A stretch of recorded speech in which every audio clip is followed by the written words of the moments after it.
year, Apple says its new iPhone has the strongest glass ever, and this year is no exception. But this is no ordinary glass. Apple calls it a ceramic shield, and it's supposed to make the screen of the new iPhone 12 4 times tougher than its predecessor, the iPhone 11, and tougher than any other smartphone. We're gonna put it to the test.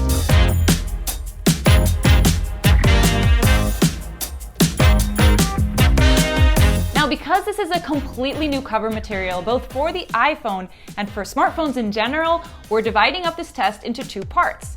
First up, the scratch test, which is, well, what I'm set up for over here, just to kind of see how it handles everyday wear and tear. But once you introduce a scratch, the glass is compromised, and that's where Chris comes in. That's right, Vanessa. I got my own iPhone 12 right here. It's in a lovely green color. We're going to drop it on the ground a few times and see what happens. Now, before I begin the scratch test, let me just point out one thing. The ceramic shield is only on the front of the phone. The back of this phone is actually last year's glass, the same one that was on the iPhone 11. So just keep that in mind as we go forward with our test. I'm going to start with the purse or pocket test to kind of mimic what happens in our purse and pockets, putting in some keys, a pen, and these coins. And I'm going to shake it for about, 30 seconds. I hope you're not going to be doing this yourself, but it's supposed to just mimic the everyday wear and tear over the course of a couple of weeks, maybe a couple of months. So let's see how we're doing. Almost there, just a couple more seconds. I'm shaking this pretty vigorously, so I don't know if this is going to cause any damage. All right, 30 seconds. That does it. Let's see how it did. Ooh, all right. Well, I'm gonna take this cloth, which is actually a baby bib, and clean up the debris a little bit because it's tough to know whether it's just debris from what was inside the purse or an actual scratch. I mean, the fact that I'm having such a hard time finding any kind of damage on this phone is a very good sign. So, as I said, no obvious scratching. Both the front and the back performed really well. So that's probably the more real world scenario of all of these. Now we're gonna raise the stakes, and I have a piece of tile over here, and I'm gonna slide this phone back and forth to mimic what happens if you slide it across the kitchen table or any kind of rougher surface. But I'm gonna limit myself to 10 times because sometimes when I talk, I forget how long I'm going, and I went too far with the Note 20 Ultra. So let's start. 1, 2, 3, 4, 5, 6, 7, 8, 9, 10. I'm going to do the same on the back of this phone. 1, 2, 3, 4, 5, 6, 7, 8, 9, 10. See how it did. Well, Chris, again, I'm having some hard time finding any damage in terms of scratching on this phone. That sounded pretty rough. Yeah, it did. And you know what? The only thing that it did, that I'm seeing at least right now, is that the tiny little bit of metal that surrounds one of the lenses has been shaved off a little bit, but I'm not sure if that's just a coating, like a color coating, or what it is. I don't think it would affect the lens itself. The camera bump is probably protecting the back a little bit, isn't it? True, the camera bump is protecting the back. Upon closer inspection, I did find a little tiny hair of a scratch on top of the Apple logo. The only reason I can see it is because it's so reflective. It looks almost like a mirror, and a little bit of a scratch over here on the bottom of the phone. It's going to be hard to show you, so hopefully you can see it. What about on the front side? The front of this phone looks pristine.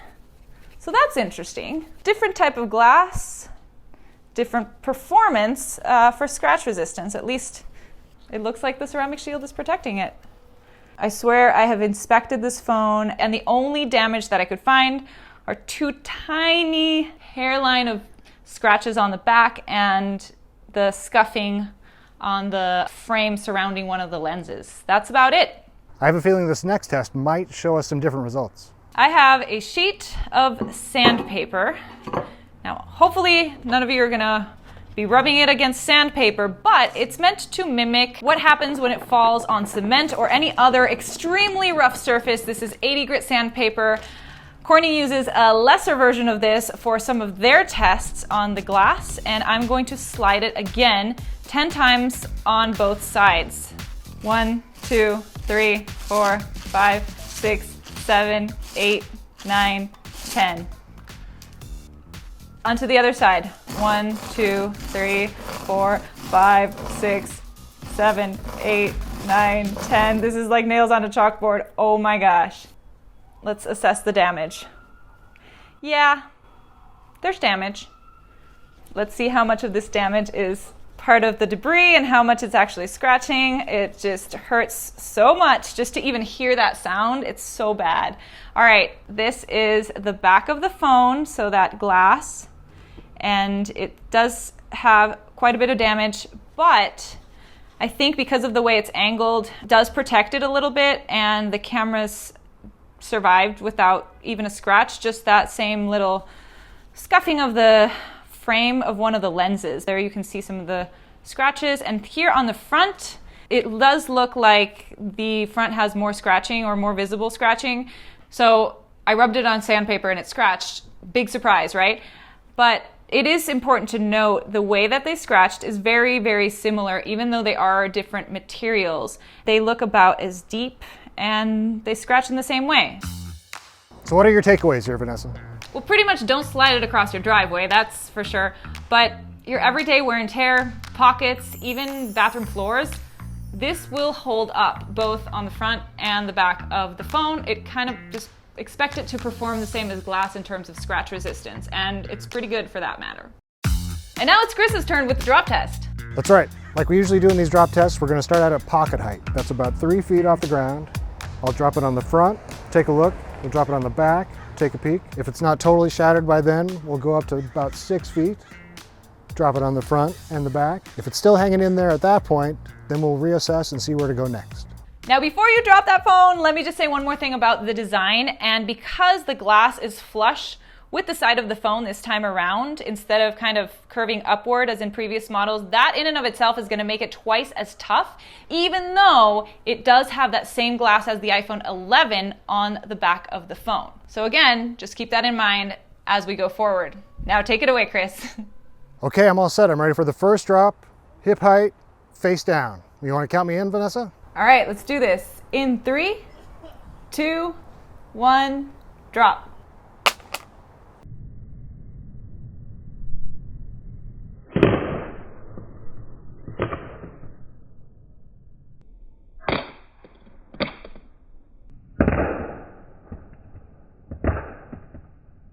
That didn't sound too bad. Let's take a look. From 3 feet down, I'd say it actually doesn't look too bad. There's a little bit of a scrape right here on this corner, on the metal band, not on the glass. There's another little dent right up here at the top. As far as the glass goes, it looks pretty clean. Yeah, I mean, from where I'm standing, Chris, it's hard to notice any kind of damage. I'm curious though, is that little dent on the side, does it permeate into the glass, or is it just on the aluminum frame?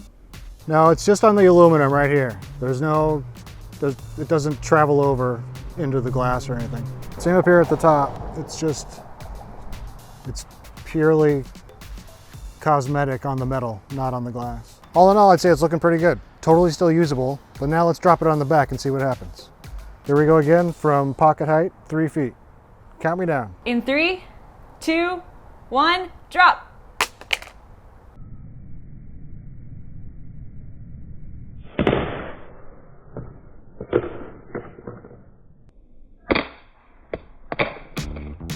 Centered a little harder than the front side. All right, you ready for this? Oh man. So if you look here at the bottom half, we've got a big arcing crack, some little mini ones at the bottom. It's a little bit rough to the touch, at least on the edge here. Across here, it feels pretty smooth. That one's on the surface. I don't see anything on the camera bump. There's a little scuff on the metal, but this didn't appear to take any beating. all the damage is down here on the bottom half. I mean, I guess it would make sense that the ceramic shield is stronger than the back, from what we know. But even though the phone is broken at this point, I'm still curious to see what happens with the screen and that ceramic shield, Chris. Yeah, I agree. I think we should definitely drop it from 6 feet on the front, and we'll see what happens at that point. Ready for that? Count me down. Let's do this in 3, 2, 1, drop.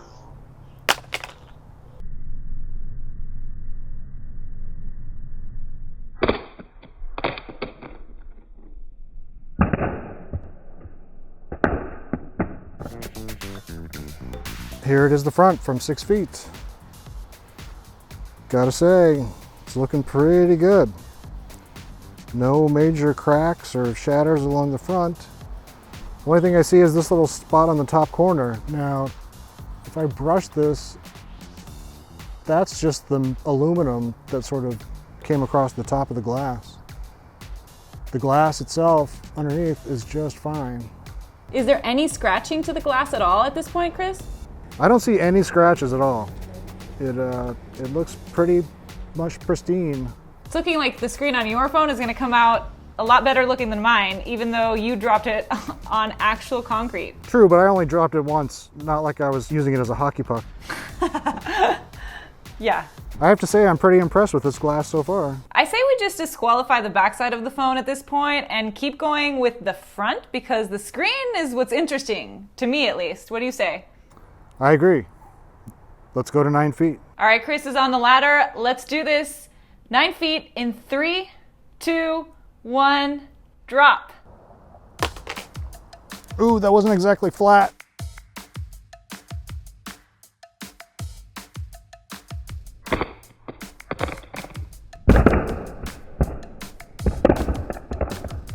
You know what? It landed in the exact same spot and nothing really happened. Let me try that one more time and see if I can get it flatter. All right, one more time. Here we go.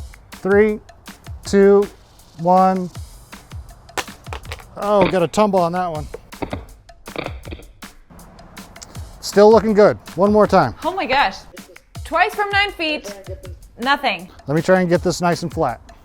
3, 2, 1. Ugh.